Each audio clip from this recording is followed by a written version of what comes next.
Assalamualaikum warahmatullahi wabarakatuh. Berjumpa kembali di channel Mas Edi 88. Oke, buat teman-teman semua, selamat tahun baru 2023. Semoga di tahun baru ini ternak kalian itu tambah semakin maju dan semakin sukses ya.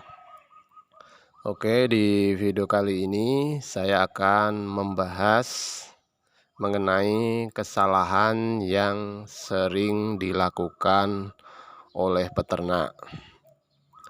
Ada beberapa kesalahan yang sering dilakukan oleh peternak, tapi kita sendiri itu biasanya mengabaikan hal tersebut. Untuk kesalahan yang pertama itu biasanya di pakan ya. Biasanya untuk peternak-peternak itu selalu memberikan pakan yang hanya seadanya. Tujuannya apa? Tujuannya supaya untuk menghemat biaya pakan. Tapi tanpa kita sadari kalau kita memberikan pakan yang tidak bagus untuk ternak pembibitan kita, itu malah akan jadi bumerang buat ternak kita sendiri. Contohnya, kita selalu memberikan pakan yang kualitasnya di bawah rata-rata. Untuk dedak sendiri, dedak itu yang dibutuhkan oleh ternak atau entok kita itu adalah dedak yang halus dan tanpa campuran. Biasanya teman-teman itu ya, yang setahu saya itu peternak-peternak itu membeli dedak benar yang halus, cuma dicampur dengan sekam giling. Nah, itu adalah cara yang salah.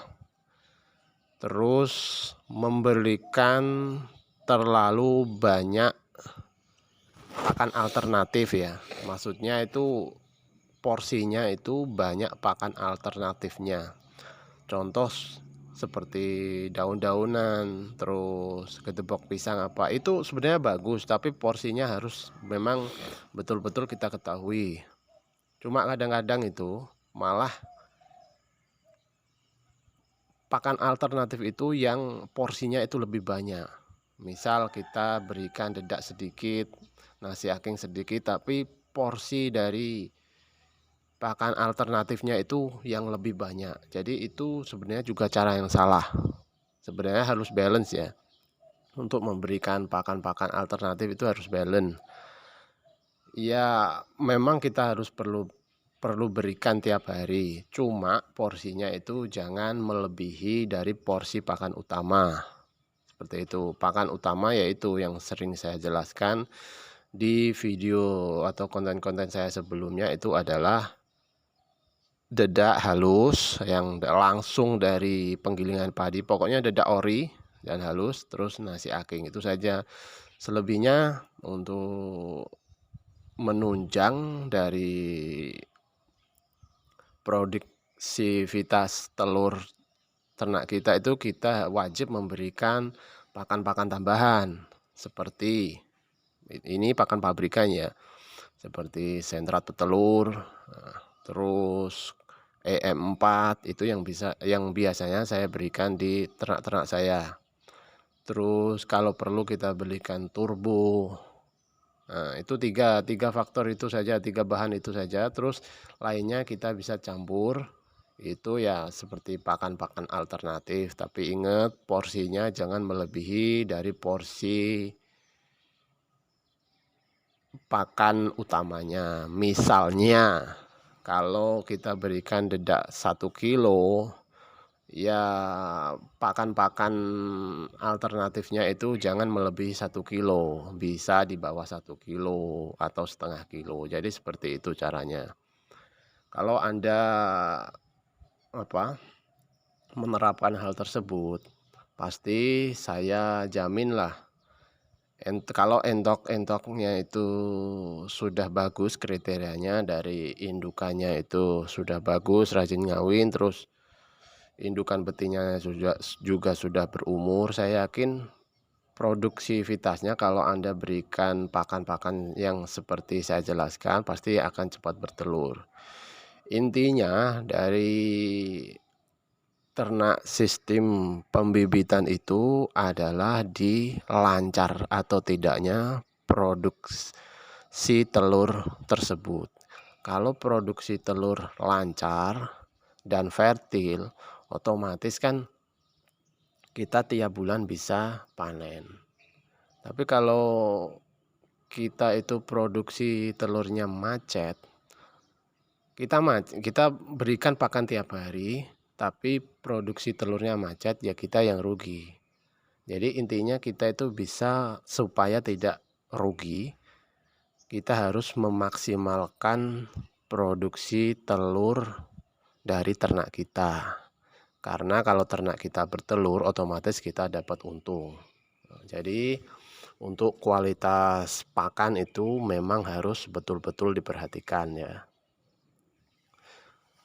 Untuk kesalahan yang kedua, biasanya itu apa ya?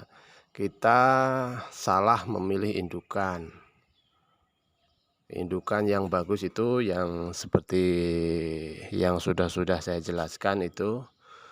Indukan yang bagus itu adalah indukan yang untuk indukan betina itu umurnya harus minimal ya 7 atau 8 bulan. Itu sudah memasuki usia emas untuk entok bertelur.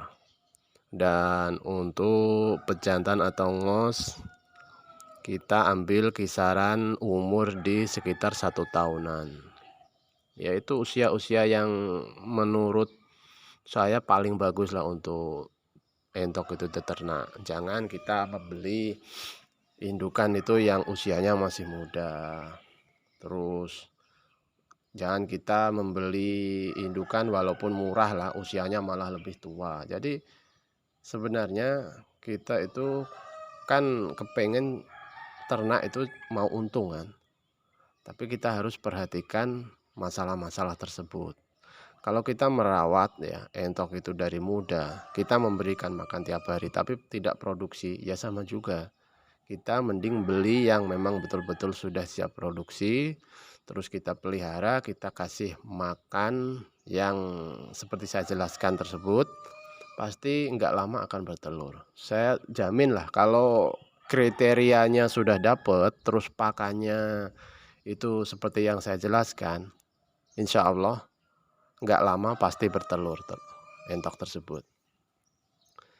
Jadi untuk yang kedua itu ya, masalah cara memilih indukan. Dan untuk yang ketiga biasanya kebersihan kandang lah. Kebersihan kandang itu menurut saya ya, karena di dalam kandang yang bersih itu menurut saya akan terhindar dari penyakit. Kalau ternak kita itu benar produksinya lancar, cuma kalau satu ada yang kena penyakit pasti akan merembet ke ternak-ternak lainnya. Makanya kita harus selalu menjaga kebersihan ya, terutama kebersihan kolam, terus kebersihan tempat air minum itu setiap hari harus kita cuci, kita ganti. Terus untuk penyemprotan juga penting, minimal lakukan 1 minggu 1 kali ya minimal, dengan Baiklin bisa, dengan Wipol bisa. Itu pun sebenarnya tidak mahal, murah, cuma kadang-kadang itu kita malas saja dan mengabaikan hal tersebut.